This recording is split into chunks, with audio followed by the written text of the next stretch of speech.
আসসালামু আলাইকুম। এই ভিডিওতে আমি দেখাবো কিভাবে সুন্দর একটা গ্লাস জার ক্যান্ডেল বানাতে হয়।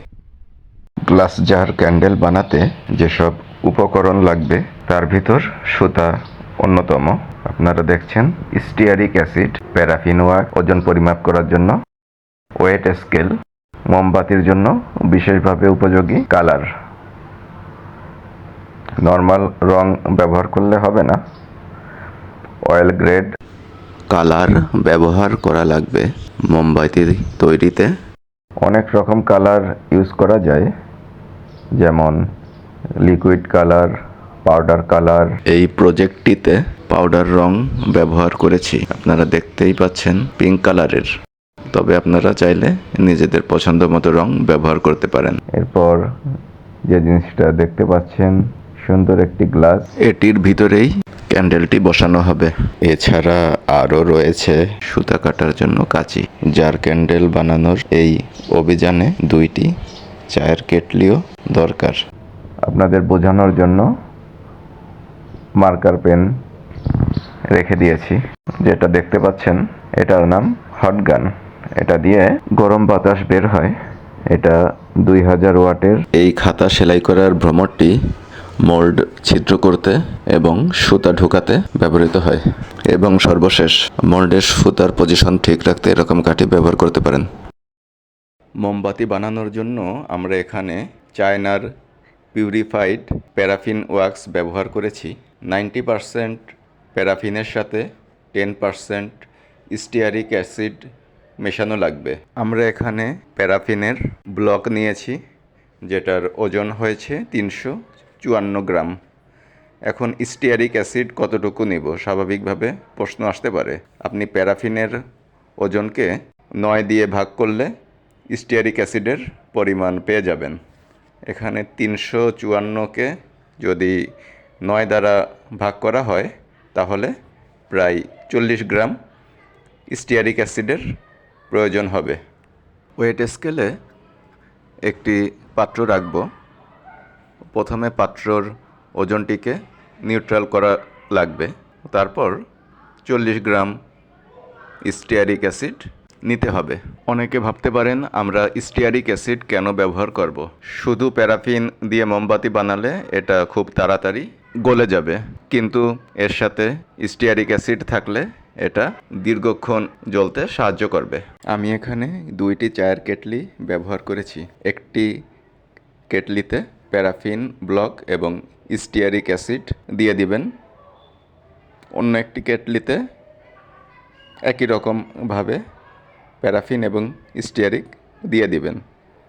ওটা যদিও এখানে দেখাচ্ছি না, সেটা আপনারা বাসায় করে নেবেন।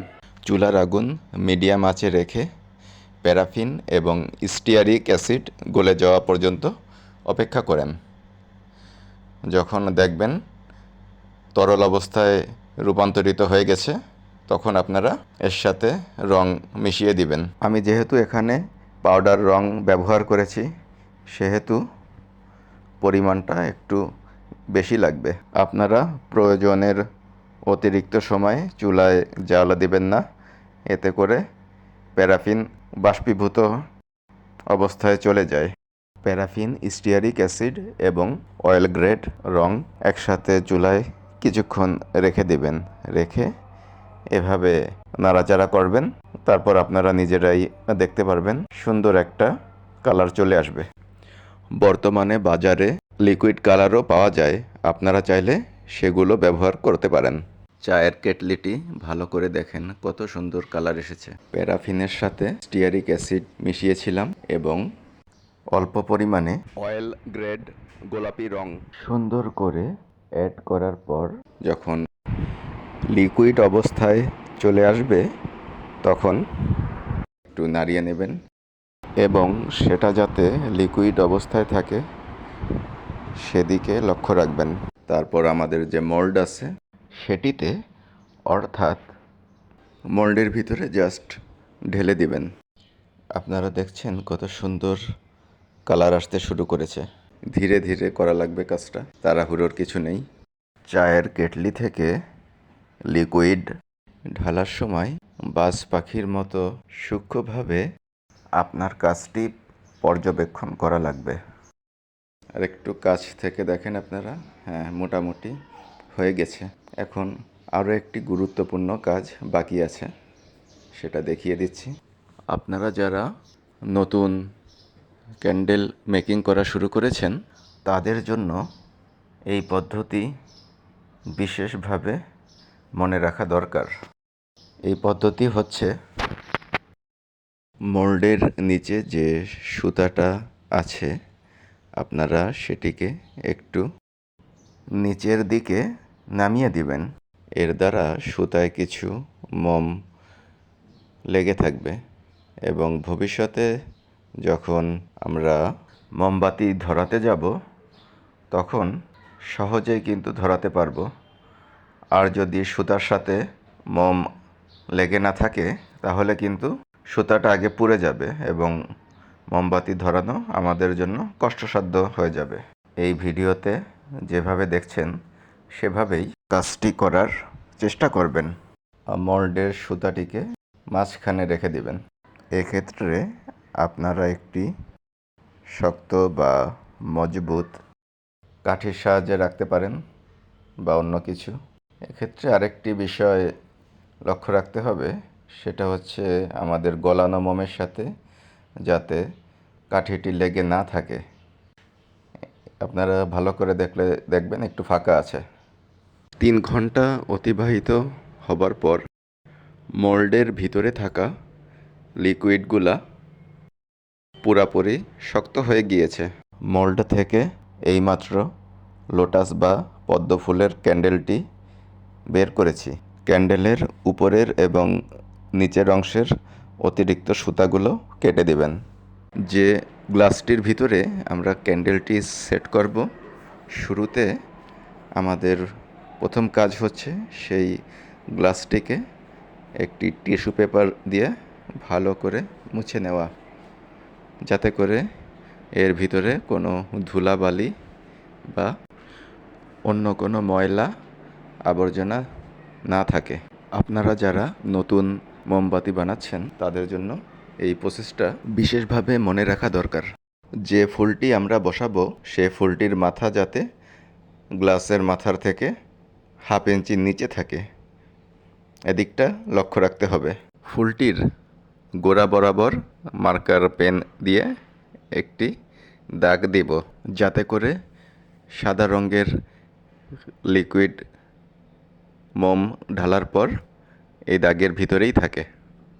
আপনারা এখন যে লিকুইড মোমগুলো দেখতে পাচ্ছেন এগুলোতে কোনো কালার মেশানো হয়নি, শুধুমাত্র প্যারাফিন এবং স্টিয়ারিকের ন্যাচারাল কালারটাই রয়েছে।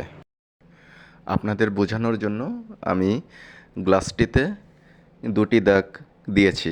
উপরের দাগটি হচ্ছে ফুলটির গোড়া যেখানে আছে তার নিচে আরেকটি দাগ দিয়েছি সতর্কতা সাপেক্ষে, যাতে করে এর উপরে তরল লিকুইডটি চলে না যায়। আপনারা যখন এক্সপার্ট লেভেলে চলে যাবেন তখন আর এভাবে দাগ দেওয়ার প্রয়োজন হবে না। এটা জাস্ট আপনাদের বোঝার জন্যই দেখানো হয়েছে। গ্লাস ক্যান্ডেল বানানোর সময় অনেকেরই এ ধরনের সমস্যা হতে পারে। শুরুতে যদি হটগান দিয়ে গ্লাস বা মল্ডটিকে 30 সেকেন্ডের জন্য গরম করা হয় তাহলে এই ধরনের সমস্যা প্রতিরোধ করা যাবে। গ্লাসটিতে এভাবে সাদা সাদা দাগ আসবে না। হটগান ব্যবহার না করলে কী ধরনের সমস্যা হতে পারে সেটি বোঝানোর জন্য আমি গ্লাসটিকে গরম করিনি।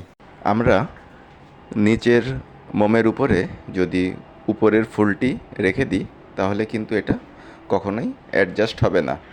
এক্ষেত্রে নিচের মোমটিকে আপনি হটগানের সাহায্যে সহজে গলিয়ে ফেলে তারপরে উপরের ফুলটি বসিয়ে দিতে পারেন, অথবা অন্য একটা পদ্ধতি ব্যবহার করতে পারেন। সেটা হচ্ছে আমরা নতুন করে অল্প একটু তরল লিকুইড মোম ঢালবো এবং তারপর সেটা শক্ত হয়ে যাওয়ার আগেই ফুলটি বসিয়ে দিব, এতে করে উপরের ফুল এবং নিচের মোমের মধ্যে একটা বন্ডিং তৈরি হয়ে যাবে।